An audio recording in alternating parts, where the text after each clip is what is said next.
अस्सलामुअलैकुम स्टूडेंट्स, उम्मीद है कि आप सब लोग खैरियत से होंगे और अपने घरों में होंगे। आज जो है वो हमने चित्राल वैली की जो है एक्सरसाइज करनी है, तो आज हम तकरीबन सारी कर लेंगे क्योंकि काफ़ी ज़्यादातर मैंने पहले ही आप लोगों को एक्सप्लेन की हुई है, तो मतलब फिर आप लोगों को आसानी होगी, खुद ही आप सॉल्व कर सकते हैं। अगर आपने एक्सरसाइज खुद ओपन करके देखी होगी तो आप लोगों को सब कुछ बहुत ईजी लगेगा। अच्छा जी, हम जो है प्रोनाउंसिएशन का पार्ट सी करने लगे हैं जो कि पेज नंबर 28 पे है।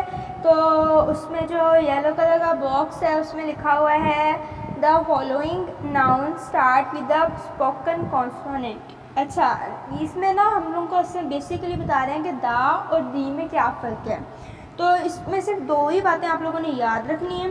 जो मैंने जो लाइन पढ़ी है उस लिहाज से ये बनता है, जो वर्ड दा होता है ना वो उससे पहले आता है, कॉन्सोनेंट से पहले आता है। ये वो वर्ड्स जो कॉन्सोनेंट से स्टार्ट होते हैं या फिर उसकी आवाज़ देते हैं, उनके जो स्टार्टिंग में ना हमने दा बोलना है।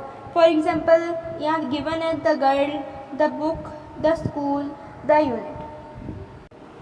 इसी तरह जो दूसरा बॉक्स है उसमें लिखा हुआ है the following noun start with a spoken vowel. अच्छा, अब जो वर्ड दी होता है ना वो उसके जो वहाँ मतलब उस वहाँ बोला जाता है, जो वर्ड्स वोवल से स्टार्ट होते हैं ना उससे पहले जो वर्ड आता है ना उसको हम दा नहीं बल्कि दी बोलते हैं, ठीक है।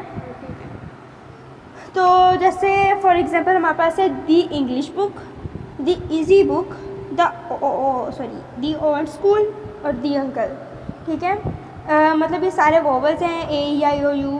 अगर कोई भी वर्ड इससे स्टार्ट होता है तो जो पिछला आर्टिकल हमारे पास है ना टी एच ई, उसे हम जो है वो दी बोलेंगे।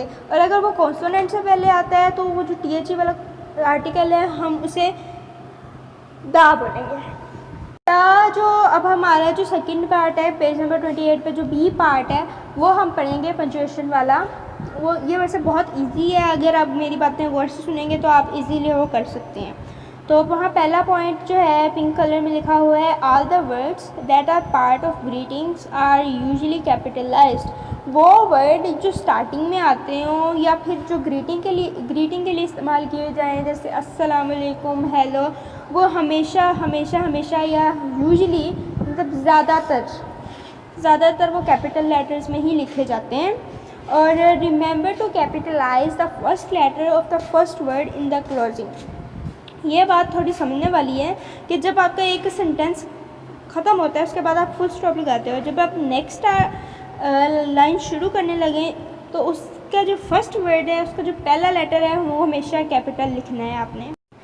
और एक और बात ये कि जब जो है कोई क्वेश्चनिंग आपसे पूछी जा रही हो, कोई क्वेश्चन हो, तो तब आपने जो है वह जो क्वेश्चन है उसके एंड पे क्वेश्चन मार्क लगाना है, जो लाइन होगी उसके एंड पे क्वेश्चन मार्क लगाना है। और कभी कभार ऐसा होता है जब आप बहुत खुशी का इजहार कर रहे हो या बहुत गम में या खुशी में या ऐसा जो होता है, मतलब जैसे it is a beautiful sight, ठीक है, यानी कि आप खूबसूरती बयान कर रहे हो, इस तरह की जो चीज़ें होती हैं ना उसके एंड पे ना हम एक्सक्लेमेटरी मार्क डालते हैं, जिसको अक्सर औकात बच्चे जो हैं वो उल्टा ही बोलते हैं, लेकिन उसको आप लोगों ने एक्सक्लेमेटरी मार्क बोलना है।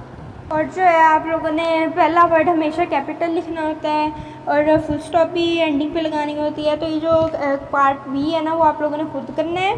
आपको मैंने बता दिया है कि इसको कैसे करना है, इसमें क्या क्या मतलब जैसे कैपिटल लिखना और एक्सक्लेमेटरी मार्क, वैसे आपने चैप्टर भी पढ़ा हुआ है तो आप लोगों के लिए ये करना आसान होगा। ओके, जो पेज 32 पे अब आ जाए, उसमें जो पार्ट बी है ना मैंने आपको स्टार्टिंग में बताया था, तो जब फर्स्ट लेक्चर मैंने दिया था मैंने आपको बताया था कि हेडिंग क्या होती है, सैल्यूटेशन क्या होती है, बॉडी क्या होती है और जो है क्लोजिंग क्या होता है, ये सब कुछ मैंने आपको बताया हुआ है।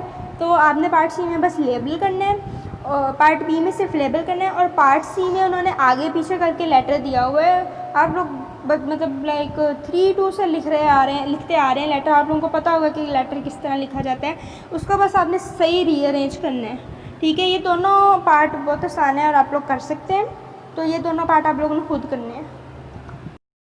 हाँ, जो पेज नंबर 34 पे पार्ट एफ है अब उसके ऊपर आते हैं। The culture and tradition of Kalash people are the main attraction for the tourists in Chitral Valley. They lead a very simple life. They live in simple houses made of stones and muds. The Kalash is found of music and dance. They perform their special dances at different festivals. अच्छा, इसमें ना पूरे paragraph में गलतियाँ हैं, आपने उन गलतियों को ढूंढ के उस पैराग्राफ को सही करना है। चैप्टर भी आपने पढ़ा हुआ है तो आप लोगों को समझ आ जाएगी कि आपने कैसी गलतियाँ निकालनी हैं। तो आप लोग इसकी गलतियाँ निकाल लीजिएगा खुद ही। तो आज के लिए इतना ही। अपना ख्याल रखिएगा, घरों में महफूज रहिएगा, होमवर्क भी कर लीजिएगा। तो बस डन का मैसेज कर दीजिएगा जब आपने अपना ये सारा कुछ कर लिया हो। तो पिक्चर्स बना के भेजने की इसमें ज़रूरत नहीं है एक्सरसाइज की। तो अल्लाह हाफ़िज़।